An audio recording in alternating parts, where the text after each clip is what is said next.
Maayong hapon, Negros. Iling Digicast Negros 10. Ang nagapanguna nga napulo ka mga balita sa isla sa Negros ang ako ni gadulong sa inyo via Facebook, YouTube. Sa Kika Channel 11, kag sa karon mabatian mo kami live sa FM station nga 91.1 FMR Bacolod. Kagyari na ang top 10 nga mga balita sa Negros subong adlaw. Mga residente sa Banago dismayado sa pagpabuod ni Mayor Abby Benitez sa reclamation project. Negosyante patay sa pagpaniro sa Ibamaylan City. DOH nagpadala na sang team sa San Carlos City mangun sa nagasaka nga kaso sa abibayasis. Army kag NPA nag-engkwentruhan ay sa Barangay Karabalan sa Ibamaylan. Kag sa Good Vibes nagaisahanon nga lola sa kabukiran sa Talisay nabuligan mapacheck up sa bulig sang komunidad. Inatanan sa Digicast Negros 10. So number 10,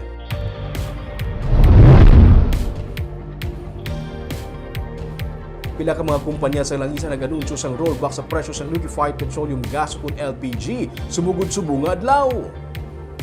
Ang Petron kag Phoenix Petroleum nag-anunsyo sang 3 pesos kag 50 centimos per kilogram nga rollback samtang 3 pesos kag 45 centimos naman sa Sulain ukod masobra sa 30 pesos kapag dubo sa bilisang LPG sa kada 11 kilograms ka tangke.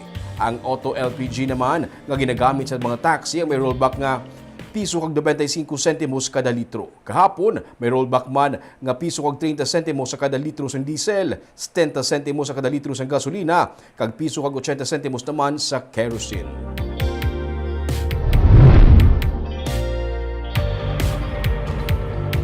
Sa number 9, record-breaking nga mass wedding sa Bacolod ang ginapasalig nga madayon subong nga bulan sang Marso.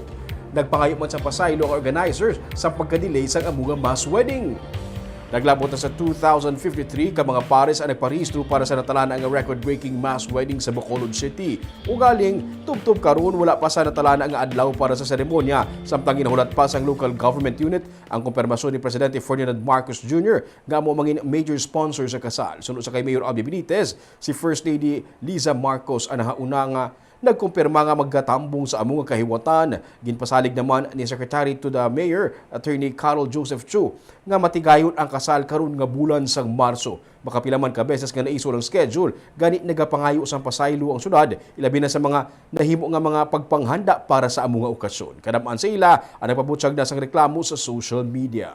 We understand ang right ginabat sa inyo sa pasensya, inconvenience nga matambong, but what we have here is to be a part of an historic event sa City of Bacolod, largest wedding gathering nga himuon sa kapasalamat mo kami sa inyong padayon nga pagsuporta kag kooperasyon sa sining activity.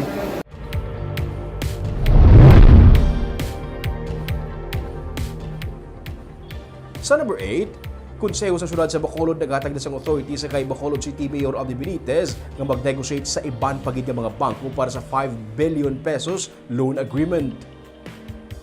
Sini nga semana natalana nga tun-an sa Committee on Finance ang Konseho ang iga-submit nga offer sang Land Bank of the Philippines may kaangtanan sa 5 billion loan agreement. Ang Konseho anauna nga naghatag sa kay Mayor Abby Benitez ang authority to negotiate and enter into an agreement for financing sa Development Bank of the Philippines nga nauna man nga nag-offer sang 5 billion loan agreement. Sunod sa kay Councilor Thady Saison, plano nilang hatagan sa otoridad ang alkalde para mag-negotiate sa iban nga mga bangko angot sa loan agreement. Iniagud makapili man ang syudad sa mas maayo nga offer bahin sa loan. Tuyo sa syudad nga magamit ang pondo para sa land banking, pagbakal sa duta para sa pampubliko nga sementeryo, kag expansion sang sanitary landfill, pagpatukod sang housing project, port development, computerization, waterwork system, pagtukod sa mga infrastructure project, lakip na ang ginaplano nga underground cabling system sa Dalan Lacson. Ang pinaka-importanting interest rate. No? So, dapat each of them will be offering a better, kung sinong better dati, basig din nata. Secondly, ang ginatawag natin nga grace period, isama na sang pwede natin isama na sang bagay nga kwanontal ng taon. Ang grace period says nga kung paghulam mo, you have 3 years before you pay the loan. No, mga munang term na. So, Thirdly, of course, ang kung ano kadugay, kung mahatag nila. Kung ako yung makuton mo, the longer, the better. Sa number 7,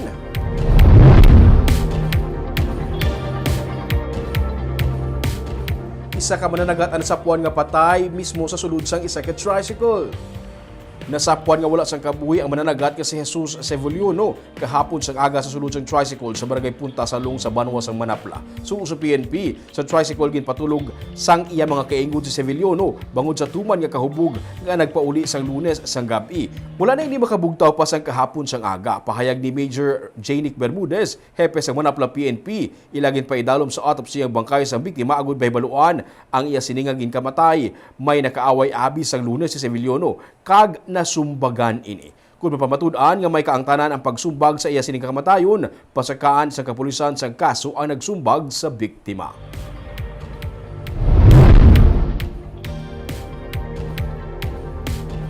Sa number 6, sa Himamaylan City, sa kanegosyante nga nagapanyaga, gintiro patay. Patay ang 47 anyos nga negosyante nga si Ronnie Pabilona matapos inigilutang kahapon sa Barangay 4 Poblasyon sa Himamaylan City. Sa investigasyon sa PNP, nagapanyaga lang sa sulod sa ilang store si Pabilona sa hinali mag-abot ang suspect nga nag-order man sa panyaga. Pagkatapos mag-order, nagwa ini sa makadali kag sa iya pagbalik, iya na lang gilayon niya gintiro sa ulo si Pabilona. Napatay sa ospital ang biktima. Gilayon nga nagpalagi yung suspect nga ginakilala pa karon sa PNP. Away sa negosyo kung personal nga inaway ang pila sa mga ginalantaw karon sa PNP nga motibo sa pagpatay kay Pabilona.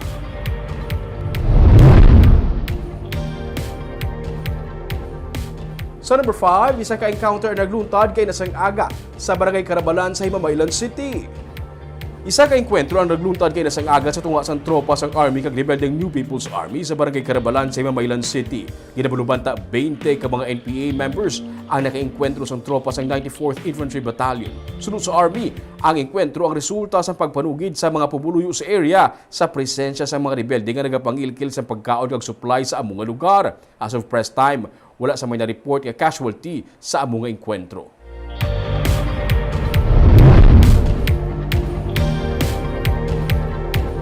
Sa number 4, Philippine Charity Sweepstakes Office nagapangayo sa karon sa suporta sa mga top officials sa probinsya para sa Small Town Lottery.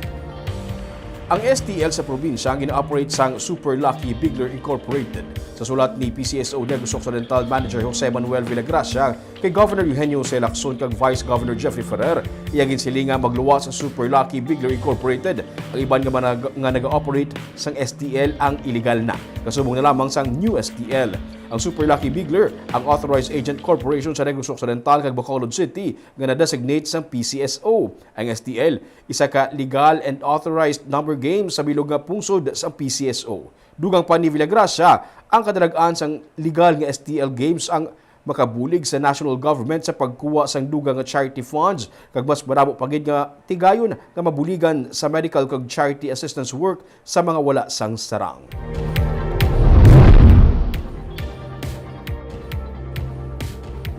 Sa number 3, masugot pagid karon nga seguridad ang ginapatuman sa mga puerto kag iban pang mga entry points sang African Swine Fever Task Force kasunod sang pagpositibo sa ASF sang tatlo tanan ka mga probinsya sa Western Visayas.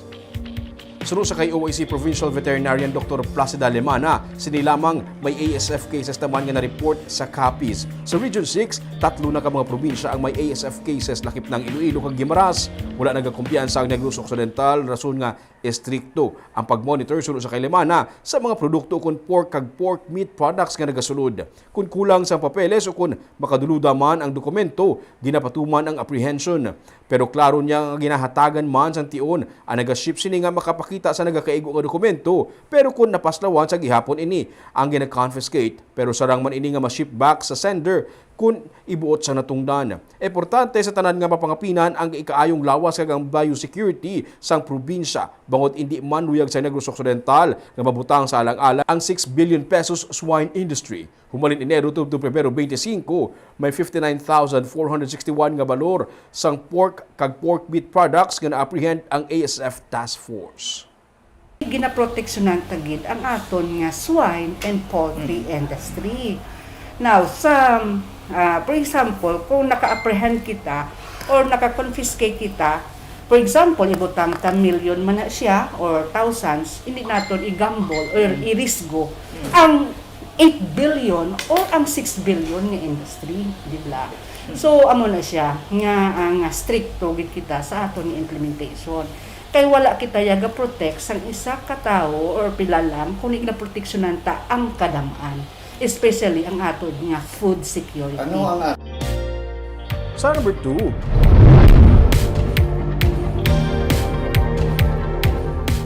Department of Health Central Office ang nagpadala na sa isa ka team sa San Carlos City aguto si Sao na nagadamo nga kaso sang amoebiasis. Sunod sa kay Dr. Adriano Subaan, ang Regional Director sa DOH Western Visayas, nag-abot na sa iya nga talatapan ang Epidemiology Bureau Team gikan Central Office kag ini sila ang magaupod trabaho sa team sa DOH Region 6 nga na-deploy sa San Carlos Provincial Health Office kag City Health Office. Sunod sa kay Subaan, sa Pebrero 22 pa na-deploy ang DOH Regional Team para magpatigayon sa investigation. Sa press conference kahapon, ginsiling ni DOH OIC Maria Rosario Vergere nga luyag nila i-verify ang kaso ng amoebiasis sa San Carlos City kasunod sa deklarasyon sa State of Health Emergency sa syudad. May 189 ka kaso sunod sa kay Vergere ang San Carlos kag sang nagligad nga tuig wala sa may na-record nga kaso. Ginaklaro niya nga ang mga ginreport nga pagtatae o kun lupot sa syudad hindi man tanan tugas ang amoeba, ang iban gitugas ang E. coli nga bacteria. Sunod sa kay Vergere, luyag nila nga mabalikan man sang LGU ang mga policy bahin sa deklarasyon sang State of Health Emergency. Ginapaabot ang pagsapol sa DOH officials sa local officials sa San Carlos. Talakayon man ang water sources nga ginapatihan, amo ang ginhalinan sa paglupot sa mga pumuluyo. Damlag pa, ginsiling ni Mayor Renato Gustilo nga base sa ilang in-house laboratory, may water samples nga nagpositibo sa bacteria, pero ginahulat pa ang resulta naman sa gikan sa accredited laboratory. Din balikan yung atin pong mga policies in terms of declaration of these epidemics, outbreaks and all. And lahat po ng ating mga local governments has to comply dito po sa ating mga polisiya dahil po ito ay base sa batas. Unang-una po, bine-verify pa lang po natin ang mga kaso. The cases started this February in San Carlos City. And nakita po natin na unti-unti lumalaki yung kanilang kaso. But ngayon, we'll be joined by the team coming from the Central Office, Epidemiological Bureau. So it will be a joint force between the Central Office and the Center for Development ng Western Visayas together with the local government units at PHO saka sa City Health Office ng San Carlos to look into the situation ng diarrhea na yun. Kag sa numero 1 sa mga balita, subong adlaw.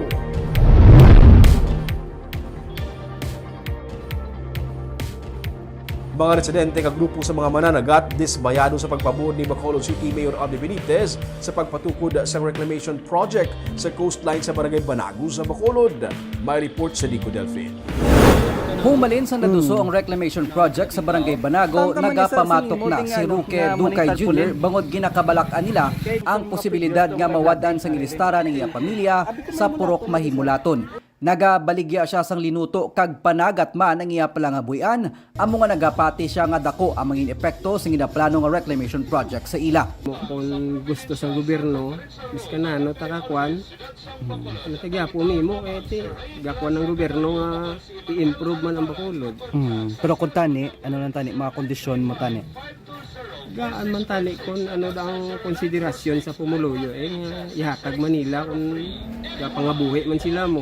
Pero para kay Mayor Albi Benitez, mas makabenepisyo sa mga kasubong ni Ducay ang reclamation project bangod mangindugang ini nga lugar para sa housing project sa informal settler families kag mangindako man ini nga development para sa dugang nga investment sa syudad.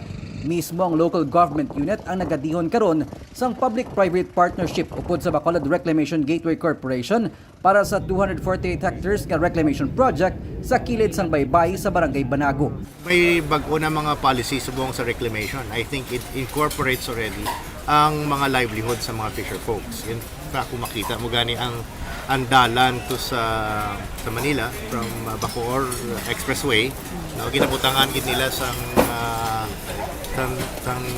outlet para ang mga baruto sa mga fisher folks makalabay kag makatago kung makano.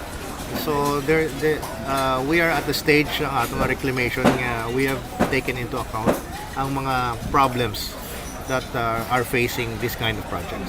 Pero dismayado diri ang katapos ang purok nilang Integrated Fisher Folks Women Association, ilabi na nga wala man na plastar sa ila ang mga plano angot sa maging epekto sa ginaplano nga reclamation project. Magluwa sa PPP project sa tunga sa syudad kag private proponent, nagahinyo man karon sang resolution of no objection no kunrono sa konseho ang pamilya sa negosyante nga si Jerry C.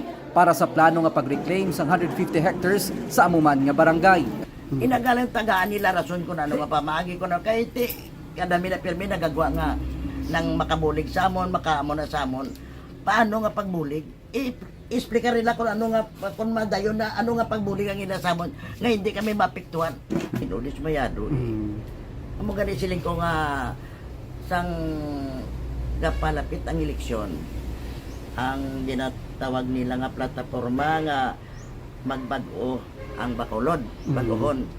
Karon anong sa pagbago? Lalo pa nga nagdaan kami kag nag-ugit pagin. Ginalauman naman sa pila pa ka mga residente nga kung matigayon man ang proyekto, hindi sila madulaan sang puluyan kag mapalayo sa ila nadakan nga palangabuyan. Dapat may sayloan kami nga May May pasatan ng mga tao nga ano diyo. may araw ng sayloan nga mayo. ang Committee on Environment sang Konseho nagpasalig nga magaagi anay sa insakto nga proseso ang tanan antes posible matigayon ang proyekto. Natala naman ang madason nga public hearing para mahibaluan ang tinutuyo sang pamilya sang negosyante angot sa reclamation project sa amo nga barangay. Nico Delfin para sa DGCast Negros. Kaag sa good vibes.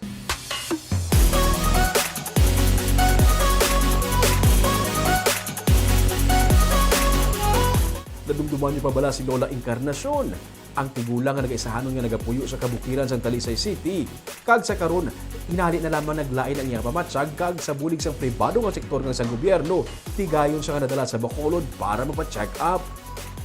Sa nagligad nga semana, nanaog sa bukid sa sitio Tambara sa Barangay San Fernando sa Talisay City ang 74 anyos nga si Narcisa Solis o kung si Nanay Encarnacion kay nagalain ng iya pamatsag. Jutayan lang siya matumba, amukon nga napensaran niya nga mangayo sang tabang.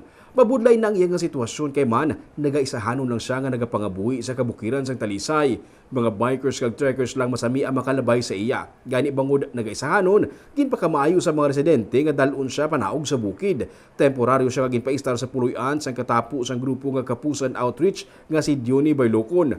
Mataas ang iyang blood pressure gani ginkinahanglan nga mapalaboratory test. Nagbinuligay ang Felix G. Yusay Foundation Incorporated, City Health Office kag CSWDO para mapacheck up si Nanay Encarnacion. Sa pagdala sa iya sa Bacolod, nakakaon pa si Nanay sa isa kakilala nga fast food chain. Ang mga concerned citizens nga humalinsad to nagabulig sa iya, nagpadala sa ilang mga donasyon para matigayon ang iyang check up.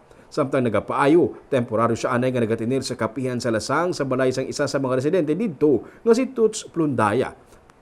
Para hindi mabudlay ang pagbantay sa iya kahimtangan, si Lola Encarnacion nangin popular sa social media matapos magwa ang iyang istorya nga nagaisahanon siya nga nagapangabuhi sa bukid. Tigayon nga napakaayo ang iya sining balay sa bukid. Natagaan siya sa birthday party kag na-meet niya liwat ang iya madugay na nga wala makita nga utod pinaagi sa social media.